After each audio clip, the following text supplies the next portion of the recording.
Dy ish banorët e Big Brother VIP 4, Aldo Marku dhe Shkëlzeni, kanë qenë sot të ftuar në emisionin e mëngjesit në Tapu Channel, ku komentuan edhe incidentin që ndodhi të shtunën gjatë prajmit, ku Jozi qelloi me shuplak Gjestin.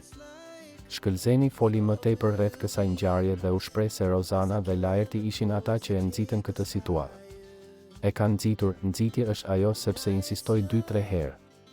Edhe Laerti dhe besoj që edhe kjo e ka nxitur edhe më shumë edhe e ka lënduar egon e tij. Më shqetësoi shumë fakti që nuk reaguan fare Rozana dhe Laerti. Gerta reagoi. Egli nuk po e shite, kur është kthyer e ka parë në tokë, kurse Rozana ka qenë te krahu i tij. Nuk ishte moment për shtagje dhe mos reagim.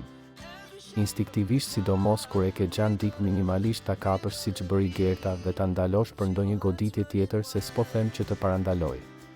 Më shqetësues ishte edhe qëndrimi i Laertit me duar në xhepa, sikur s'kishte ndodhur asgjë. Dukej sikur e kanë dashur këtë gjë. U kënaqën. Nuk di si ta shpjegoj ndryshe, tha Shkëlzeni.